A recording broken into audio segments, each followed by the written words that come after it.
வணக்கம் நண்பர்களே. UPSC civil services films 2024 நெருங்கிட்டு வருது. நீங்கள் எல்லாரும் எக்ஸாமுக்கு கரெக்டாக படிச்சுட்டு இருக்கீங்கன்னு நான் நம்புகிறேன். எக்ஸாமுக்கு இன்னும் 50 நாட்கள் இருக்குது. ப்ரிலிம்ஸில் எக்கனாமி சப்ஜெக்டில் நம்முடைய ஸ்கோர்ஸ் எப்படி மேக்ஸிமைஸ் பண்ணுறது, இதுக்கு சில இன்புட்ஸை நான் உங்களோட இந்த வீடியோவில் ஷேர் பண்ண போகிறேன். இன்புட்ஸ் அப்படின்னு நான் சொல்கிறது ஷார்ட் கட்ஸோ டிப்ஸோ மேஜிக்கோலாம் கிடையாது. நீங்கள் சப்ஜெக்டை கரெக்டாக படிக்கணும். எப்படி படிக்கணும்? கான்செப்ட்ஸில் நீங்கள் நல்ல கிளாரிட்டியோடு இருக்கணும். கான்செப்ட்ஸை ஸ்ட்ரெங்தன் பண்ணணும். அதோடு சேர்ந்து என்ன பண்ணணும்னா இந்த ஃபேக்ட்ஸ், ஃபிகர்ஸ், ஸ்டாட்ஸ் இதையும் சேர்த்து மனப்பாடம் பண்ணணும். முதல்ல கான்செப்ட்ஸ்க்கு தான் போகணும். இன்னர் சர்க்கிள், அவுட்டர் சர்க்கிள் நான் சொல்லுவேன். You have to first go for the inner circle. புரிஞ்சு படிக்கணும். கான்செப்ட்ஸ், அனாலிசிஸ் இது முக்கியம். மேலே இருக்கக்கூடிய சர்க்கிள், வெளியே இருக்கக்கூடிய சர்க்கிள் பார்த்தீங்கன்னா இந்த facts, figures and information, FFI. இதில் பார்த்தீங்கன்னா facts, figures, information, data, stats, figures இதெல்லாம் வரும். எப்பயுமே இன்னர் சர்க்கிளுக்கு போயிட்டு தான் அவுட்டர் சர்க்கிளுக்கு போகணும். எல்லா சப்ஜெக்ட்ஸையும் இப்படி தான் படிக்கணும். எக்கனாமியும் இப்படி தான் படிக்கணும். உதாரணத்துக்கு ஜிடிபி இதை எப்படி படிக்கணும்? கான்செப்ட் இதை ஃபர்ஸ்ட் அட்டாக் பண்ணணும். ஜிடிபினா என்ன? கான்செப்ட்ஸை புரிஞ்சுக்கிட்டு அதுக்கப்புறம் அவுட்டர் சர்க்கிளுக்கு போகணும். இந்தியாவுடைய ஜிடிபி ஃபிகர் என்ன அதை பார்க்கணும். ஜிடிபி பெர் கேபிட்டா இன்கம் என்ன அதை பார்க்கணும். அப்போ அந்த வெளிப்புற வட்டம் அப்படின்றது மனப்பாடம் சார்ந்தது. ஆனால் இதுக்கு மட்டும் போனால் யூஸே கிடையாது. முதல்ல நாலேஜ் எடுக்கணும். நாலேஜ் எங்கே இருக்குது? இன்னர் சர்க்கிள் இருக்குது. அதை எடுத்துட்டு அதோடு சேர்த்து அவுட்டர் சர்க்கிளுக்கு போகணும். ஸோ இந்த மாதிரி தான் நீங்கள் படிக்கணும். அதை தாண்டி இந்த அவுட்டர் சர்க்கிளில் சில விஷயங்களை நீங்கள் மிஸ் பண்ணாமல் கொஞ்சம் பார்த்துக்கிட்டு போகணும். புரியுதா? ஸோ இதை தான் நான் அந்த வீடியோவில் சொல்ல போகிறேன். ஆல்ரெடி நீங்கள் கரெக்டாக படிச்சிங்கன்னா இது முடிஞ்ச வரைக்கும் நீங்கள் ஏற்கனவே செஞ்சுக்கிட்டு தான் இருப்பீங்க. அதை தாண்டி நீங்கள் மிஸ் பண்ணக்கூடாது அப்படின்ற காரணத்தினால நான் ஸ்பெசிஃபிக்காக அந்த ஏரியாஸை ஹைலைட் பண்ண போகிறேன். நான் இப்போ சென்னையில் இல்லை, நான் இப்போ வெளியூரில் இருக்கேன். அப்போ பேசிகிட்டு இருக்கக்கூடிய ரூமில் பிரைட்னஸ் கம்மியாக இருக்குது, மன்னிக்கணும். ஓகே, நான் இப்போ லிஸ்ட் பண்ணி சொல்கிறேன். இந்த ஏரியாஸில், இந்த ஸ்பெசிஃபிக்கான ஏரியாஸில் நீங்கள் எதை பார்த்துட்டு போகணும், அதாவது எதில் நீங்கள் அப்டேட்டடாக இருக்கணும்னா ட்ரெண்ட், செகண்டு ஃபிகர்ஸ். ட்ரெண்ட் அப்படிங்கிறது அந்த எக்கனாமிக் கான்செப்ட்ஸில் நீங்கள் பார்க்கக்கூடிய டெவலப்மெண்ட். இதில் ட்ரெண்ட் எப்படி இருக்குது அதை பார்க்கணும். உதாரணத்துக்கு ஃபிஸ்கல் டெபிசிட், இது கடந்த ஒரு வருடம் அதிகமாக இருக்கா குறைஞ்சிருக்கா, இது ட்ரெண்டு. ஓகேவா? அடுத்து இந்த ஃபிகரையே பார்த்துட்டு போகணும். எல்லா ஃபிகரையும் நம்ம மண்டே உடச்சிக்கிட்டு மனப்பாடம் பண்ணணும்னு அவசியம் இல்லை, ரஃபாக பார்த்தா போதும். உதாரணத்துக்கு ஃபிஸ்கல் டெபிசிட் 4.56னா 4.5 ஞாபகம் வச்சா போதும். ரெவென்யூ டெபிசிட் 3.83 அப்படின்னு இருக்குன்னா 3.8 ஞாபகம் வச்சா போதும். புரியுதா? அப்போ ட்ரெண்ட் முக்கியம், ஃபிகர் முக்கியம். ஃபிகரை நீங்கள் ரஃபாக மனப்பாடம் பண்ண போதும். ரைட்டுங்களா? ஓகே, நான் சொல்றது நோட் பண்ணுங்க. First fiscal deficit, trend figure. கடந்த 12 மாதங்களில் ட்ரெண்ட் என்னங்கிறது பார்த்துக்கணும். இது நீங்கள் கரண்ட் அஃபேர்ஸ் ப்ராப்பராக படிக்கிறீங்க ரெகுலரானா ஆல்ரெடி நான் சொல்கிறத நீங்கள் எடுத்து தான் இருப்பீங்க. அதை தாண்டி மிஸ் ஆகுது அப்படின்னா இன்டர்நெட்டுக்கு போய் நீங்கள் கீவேர்ட்ஸ் வச்சு சர்ச் பண்ணி இதை ஃபைண்ட் அவுட் பண்ணணும். உதாரணத்துக்கு fiscal deficit India trend 12 months நடிங்க, அது வந்துடும். ஆத்தென்டிக்கான சோர்ஸில் போய் எடுக்கணும். Hindu, Indian express, online websites இருக்கும், அதில் போய் லேட்டஸ்ட் அப்டேட் அதுலேருந்து எடுத்துடணும். புரியுதா? அப்படின்னா ப்ரெஸ் இன்ஃபர்மேஷன் பியூரோக்கே போயிருது நல்லது. கீவேர்டில் பிஐபின்னு அடிச்சிடலாம். ஒரு ஹிந்து, இந்தியன் எக்ஸ்பிரஸ் இல்லைன்னா fiscal deficit trend India 12 months பிஐபின்னு அடிச்சிருங்க, அதில் போய் எடுத்துருங்க. ஸோ இந்த மாதிரி தான் எல்லாத்துக்கும் பண்ணணும். First fiscal deficit trend figure, second revenue deficit trend figure, மூன்றாவது GDP debt ratio trend and figure. GDP debt ratio அப்படின்றது நாட்டினுடைய ஒட்டுமொத்த பொருளாதாரம் ஜிடிபி. இதை நம்ம நாட்டினுடைய கடன் இதோட கம்பேர் பண்ணுறோம், டெட்டோட கம்பேர் பண்ணுறோம். இந்த கான்செப்ட் தான் ஜிடிபி டெட் ரேஷியோ. இதையும் ட்ரெண்டை பார்த்துடணும், ஃபிகரை பார்த்துடணும். புரியுதா? ஃபிஸ்கல் டெபிசிட், ரெவென்யூ டெபிசிட், அப்புறம் ஜிடிபி டெட் ரேஷியோ. நான்காவது foreign exchange reserve trend figure. அஞ்சாவது இந்தியாவுடைய borrowing trend figure. External borrowing அதை பார்த்துங்க, இன்டர்னல் பாரோயிங் அதையும் பார்த்துருங்க. ட்ரெண்டை பார்க்கணும், ஃபிகரை பார்க்கணும். அடுத்தது இந்தியாஸ் எக்ஸ்போர்ட்ஸ் அதை பார்த்துருங்க, ட்ரெண்ட் ஃபிகர். அதோட சேர்ந்த இன்னொரு கான்செப்ட் வந்து பேலன்ஸ் ஆஃப் பேமெண்ட், இதையும் பார்த்துருங்க. பேலன்ஸ் ஆஃப் பேமெண்ட்டுக்குள்ளே தான் எக்ஸ்போர்ட்ஸ், இம்போர்ட்ஸ் எல்லாம் வரும்.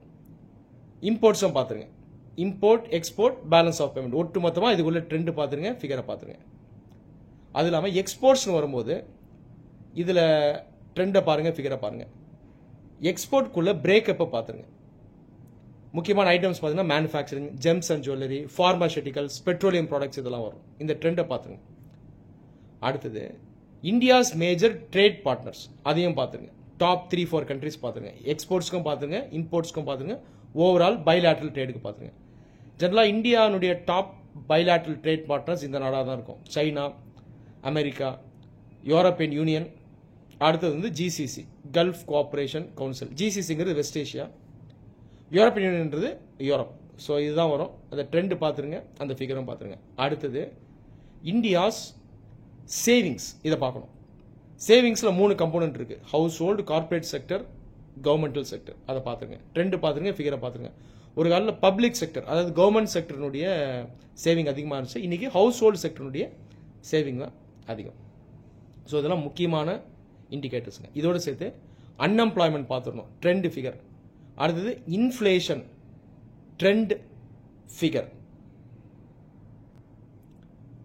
அடுத்து ஸ்பெசிஃபிக்காக பட்ஜெட் கண்டெக்ஸ்டில் இந்த விஷயங்களை நீங்கள் அப்டேட் பண்ணியிருக்கீங்க. இதுக்கு முன்னாடி சொன்னது ஓவரால் இந்தியன் எக்கானமிக் கண்டெக்ஸ். இப்போ நான் சொல்கிறது ஸ்பெசிஃபிக்காக பட்ஜெட் கண்டெக்ஸ். இந்த வருடம் பார்த்தீங்கன்னா இன்ட்ரிம் பட்ஜெட் தான். ஏன்னா எலெக்ஷன் இப்போது ஸ்டார்ட் ஆகிடுச்சு. அடுத்தது யார் கவர்மெண்ட் ஃபார்ம் பண்ணுவான்னு நம்மளால சொல்ல முடியாது. இந்த வருடங்களில் இன்ட்ரிம் பட்ஜெட் தான் வரும். இன்ட்ரிம் பட்ஜெட் ஓப்பன் பண்ணிக்கோங்க. அதோட சேர்த்து எக்கனாமிக் சர்வே ஓப்பன் பண்ணிக்கோங்க. பட்ஜெட் ப்ராப்பர் பட்ஜெட்டாக இருந்ததுன்னா நீங்கள் பட்ஜெட்டை தான் லேர்ன் பண்ணணும். ஆனால் இந்த வருடம் இன்ட்ரிம் பட்ஜெட் வந்திருக்கனால எக்கனாமிக் சர்வேவையும் நான் வந்து ஓப்பன் பண்ணி வைக்க சொல்கிறேன். ஒட்டுமொத்தமாக அந்த 2 டாக்குமெண்ட்ஸில் நான் சொல்கிற ஏரியாஸ் எல்லாம் ப்ராப்பராக பார்த்துட்டு போயிடுங்க. இதுலேயும் நீங்கள் ட்ரெண்டை ஃபோக்கஸ் பண்ணணும். அது இல்லாமல் அந்த ஃபிகர்ஸை நீங்கள் மனப்பாடம் பண்ணணும். ரஃபாக மனப்பாடம் பண்ணால் போதும். அது இல்லாமல் டிஃப்ரெண்ட் டைமென்ஷன்ஸை பார்த்துட்டு போயிடுங்க. முக்கியமான ஏரியாஸ் நான் சொல்லிடுறேன். ஃபர்ஸ்ட் என்னன்னா latest schemes of the government, இதை பார்த்துடணும்.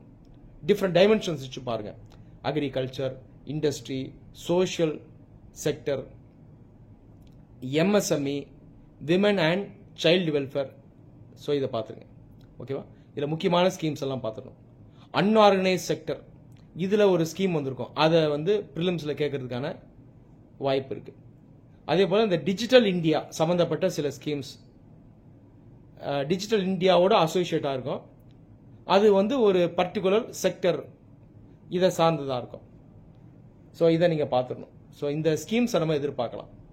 எந்த மினிஸ்ட்ரின்னு பார்த்துக்குங்க, அதோடைய அப்ஜெக்டிவ் என்ன அப்படிங்கிறத பார்த்துருங்க. ஸோ இது first aspect, schemes of the government. Second என்ன பார்க்கணும், பட்ஜெட் அண்ட் எக்கனாமிக் சர்வேல அப்படின்னா expected growth rate of the country, இதை பார்த்துருங்க. இது பார்த்தீங்கன்னா டிஃப்ரெண்ட் சோர்சஸில் ப்ரிடிக்ட் பண்ணுவாங்க. மெயினாக நீங்கள் எதை பார்க்கணும்னா ஐஎம்எஃப் பார்க்கணும், இன்டர்நேஷனல் லெவலில் பார்க்கணும். வேர்ல்டு பேங்க் இது பார்க்கணும். இந்தியாவில் நித்தி ஆயோக், ஆர்பிஐ, இதை பார்த்துருங்க. ரஃபா பார்த்தா போதும். இதில் எது ரொம்ப முக்கியம்னா ஆர்பிஐ அண்ட் ஐஎம்எஃப் ரொம்ப முக்கியம். ரஃபா மனப்பாடம் பண்ணால் போதும். இவங்க வந்து இந்தியாவுடைய ஜிடிபி growth ரேட்டை ஃபோர்காஸ்ட் பண்ணியிருப்பாங்க. உதாரணத்துக்கு ஐஎம்எஃப் வந்து 6.8% ஃபோர்காஸ்ட் பண்ணியிருப்பாங்க. ஆர்பிஐ கொஞ்சம் அதிகம் ஃபோர்காஸ்ட் பண்ணியிருப்பாங்க, 8.1% அந்த மாதிரி ஃபோர்காஸ்ட் பண்ணியிருப்பாங்க. இதை ரஃபா மனப்பாடம் பண்ணுங்க. அடுத்தது இந்தியாவுடைய GDP per capita income expected growth, இதை பார்த்துடணும். நான்காவது டாக்ஸ் சம்பந்தமான விஷயங்களை பார்க்கணும். இது ரொம்ப முக்கியம். முக்கியமான டாக்ஸஸ் இதில் ஏதாவது மாற்றம் இருக்கா, சேஞ்ச் இருக்கா, ஏற்றம் இறக்கம் இருக்கா, டாக்ஸ் ரேட்லன்னு பார்க்கணும். இருக்கிற டாக்ஸ் ஏதாவது ரிமூவ் பண்ணிருக்காங்கன்னு பார்க்கணும். புதுசாக ஏதாவது டாக்ஸை கொண்டு வந்திருக்காங்களா அல்லது ப்ரொபோஸ் பண்ணிருக்காங்கன்னு பார்க்கணும். இது ரொம்ப முக்கியம். இது பட்ஜெட் அண்ட் எக்கனாமிக் சர்வேல நீங்கள் பார்த்துக்கணும். அடுத்து ரெவென்யூ அண்ட் கேபிட்டல் எக்ஸ்பெண்டிச்சர், இதனுடைய ட்ரெண்டை பார்த்துருங்க. எதுக்கு பார்த்தீங்கன்னா அலோகேஷன் அதிகமாக இருக்குது, லாஸ்ட் 1 இயரில் ட்ரெண்ட் எப்படி இருக்குது, இதை பார்த்துட்டு போகணும். இதிலிருந்து நம்ம கேள்விகளை எதிர்பார்க்கலாம். அடுத்து இம்பார்ட்டன்ட் செக்டர்ஸ்க்கு எவ்வளோ அலோகேட் பண்ணியிருக்காங்க அதை பாருங்கள். இம்பார்ட்டன்ட் செக்டர்ஸ் என்னென்னா agriculture, industry, defence, social sector, இதெல்லாம் பார்த்துக்கணும். ரஃபாக மைண்டில் வைங்க போதும். உதாரணத்துக்கு அக்ரிகல்ச்சருக்கு 5.75 lakh crore அப்படின்னா 5.5 lakh crore மைண்டில் வச்சா போதும். டிஃபென்ஸ்க்கு 7.1 lakh crore 7 lakh crore நீங்கள் மைண்டில் வச்சா போதும். பட் ஓவராலாக ஒரு ஃப்ரேம் ஒர்க் இருக்கணும், ரைட்டா? அடுத்தது subsidies, fuel subsidy, petroleum subsidy, fertiliser subsidy. ஃபிகர்ஸை ரஃபாக பார்த்துங்க. ட்ரெண்டை பார்த்துருங்க. எந்த சப்சிடிக்கு ட்ரெண்ட் எப்படி இருக்குது, ஏறுதா இறங்குதா, அதை பார்க்கணும். இதை தாண்டி ஜென்ரலாக எக்கனாமியில் நீங்கள் வேற என்ன பார்க்கணும்னா ஃபைனான்ஸ் கமிஷன் இருக்கு இல்லையா, லேட்டஸ்ட் ஃபைனான்ஸ் கமிஷன் ரெக்கமெண்டேஷன்ஸை நல்லா பார்த்துட்டு போயிடுங்க. எவ்வளோ % ஸ்டேட் அலோகேஷன் இருக்கு, பெர்ஃபார்மன்ஸ் கிராண்ட்ஸ், பேசிக் கிராண்ட், இதெல்லாம் தரவா நீங்கள் பார்த்துட்டு போகணும். அடுத்தது இண்டெக்ஸஸை பார்த்துருங்க. சிபிஐ, WPI, இதை எந்தெந்த மினிஸ்ட்ரி ரிலீஸ் பண்ணுது, மினிஸ்ட்ரி பார்க்கணும், மினிஸ்ட்ரிக்குள்ளே இருக்க டிபார்ட்மெண்ட்டை பார்க்கணும், இண்டெக்ஸை பார்க்கணும். அந்த இண்டெக்ஸ்க்குள்ளே யூஸ் பண்ணக்கூடிய பேராமீட்டர்ஸ் பார்க்கணும். கோரா, ஹெட்லைனா, சிபிஐயா, WPIயா, இதெல்லாம் நல்லா பார்த்துட்டு போயிடுங்க. அடுத்தது இம்பார்ட்டன்ட் ஆர்கனைசேஷன்ஸ் ரிலீஸ் பண்ணக்கூடிய ரிப்போர்ட், இதை பார்த்துடணும். டொமஸ்டிக் லெவல்லையும் பார்க்கணும், இன்டர்நேஷனல் லெவல்லையும் பார்க்கணும். உதாரணத்துக்கு நித்தி ஆயோக் ரிலீஸ் பண்ணுற ரிப்போர்ட்ஸை பார்த்துருங்க, RBI ரிலீஸ் பண்ணுற முக்கியமான ரிப்போர்ட்ஸை பார்த்துருங்க. அடுத்தது இன்டர்நேஷனல் லெவலில் IMF, world bank, world economic forum, ILO, இந்த மாதிரி ஆர்கனைசேஷன் ரிலீஸ் பண்ணுற ரிப்போர்ட்ஸை முடிஞ்ச வரைக்கும் பார்த்துட்டு போயிடுங்க. ஸோ இது எல்லாத்துலேயும் எந்த அளவுக்கு உங்களை நீங்கள் அப்டேட் பண்ண முடியுமோ அந்த அளவுக்கு அது நமக்கு ஹெல்ப்ஃபுல்லாக இருக்கும். இதை தாண்டி நான் சொல்கிற ஸ்பெசிஃபிக் செக்டர்ஸில் முக்கியமான ஃபேக்ட்ஸை பார்த்துட்டு போங்க. அக்ரிகல்ச்சரில் நீங்கள் என்ன பார்க்கணுன்னா, இரிகேஷன் ஏரியா இன்க்ரீஸ் ஆயிருக்கா, டிக்ரீஸ் ஆயிருக்கா, டோட்டல் ஏக்கரேஜ் இன்க்ரீஸ் ஆயிருக்கா, டிக்ரீஸ் ஆயிருக்கா, இதை பார்த்துருங்க. ஃபாரஸ்ட் கவர் அந்த அப்டேட்டை நீங்கள் பார்க்கணும். அது இல்லாமல் லெண்டிங் அக்ரிகல்ச்சர் செக்டருக்கு எப்படி போகுது, பொதுவாக கமர்ஷியல் பேங்க்ஸ் தான் அதிகமாக லெண்டு பண்ணுவாங்க. ஸோ லெண்டிங்கை நல்லா பார்த்துட்டு போயிடுங்க. ப்ரையாரிட்டி செக்டர் லெண்டிங் இதையும் ஒரு முறை நீங்கள் கோத்ரூ பண்ணிட்டு போயிடுங்க. அடுத்தது பேங்கிங். பேங்கிங்கில் நீங்கள் என்ன பண்ணணும்னா அந்த லெண்டிங்னுடைய ட்ரெண்டு பாருங்கள், எந்தெந்த செக்டர்ஸ்க்கு லெண்டிங் போகுது. முக்கியமான sectors MSME, agriculture, social sector, இந்த மாதிரி நீங்கள் பார்த்துருங்க. ட்ரெண்டை பார்த்தா போதும். அடுத்தது இண்டஸ்ட்ரி, இது ரொம்ப முக்கியம். MSME பார்த்துருங்க, லார்ஜ் ஸ்கேல் என்டர்பிரைசஸ் பார்த்துருங்க, காட்டேஜ் இண்டஸ்ட்ரீஸ் பார்த்துருங்க. இதனுடைய கான்ட்ரிபியூஷன் என்னன்னு பாருங்க, எக்ஸ்போர்ட்ஸ்க்கு இதனுடைய கான்ட்ரிபியூஷன் என்ன அப்படிங்கிறத பாருங்க. ஸோ முக்கியமான ஏரியாஸ் எல்லாத்தையும் நான் சொல்லிட்டேன். நீங்கள் கரெக்டாக படிக்கிறீங்கன்னா நீங்கள் ஆல்ரெடி இதெல்லாம் ரெகுலராக கோத்ரூ பண்ணவராக தான் இருப்பீங்க. அதை தாண்டி நான் சொன்ன ஏரியாஸ் இது எல்லாத்தையும் மிஸ் ஆகாத மாதிரி நீங்கள் ஒரு முறை ப்ராப்பராக அப்டேட் ஆகிடுங்க. தேவைப்பட்டால் நீங்கள் இன்டர்நெட்குள்ளே போய் அந்த ஃபேக்ட்ஸை நீங்கள் எடுத்துடணும். நான் மறுபடியும் சொல்கிறேன், ட்ரெண்டு முக்கியம், ஃப்ரேம் ஒர்க் முக்கியம், ஃபிகர்ஸ் முக்கியம். ஆனால் ஃபிகர் பார்த்தீங்கன்னா ஒரு ரிலேட்டிவ் ஃபிகராக இருந்தால் போதும். UPSC ப்ரிலிம்ஸில் கேள்வி எப்படி வரும்னா, கான்செப்ட்ஸும் எதிர்பார்ப்பாங்க, அனாலிசிஸும் எதிர்பார்ப்பாங்க, அந்த ஃபேக்ட் ஃபிகர் இன்ஃபர்மேஷன் எதிர்பார்ப்பாங்க. அதாவது அந்த அறிவு ஸ்ட்ராங்காக இருக்கணும், அந்த அறிவை யூஸ் பண்ணி நம்ம யோசிக்கணும். மூன்றாவது அந்த மனப்பாடமாக கொஞ்சம் இருக்கணும். ஆனால் மூணுத்துலேயும் ஒரு பேலன்ஸ் இருக்கணும். மனப்பாடத்தை மட்டும் நம்பி போனால் யூஸே இல்லை, டிசாஸ்டர் தான். கான்செப்டில் கண்டிப்பாக ஸ்ட்ராங்காக இருக்கணும், ஆனால் அந்த கான்செப்ட் வச்சு நம்ம யோசிக்க தெரியணும்.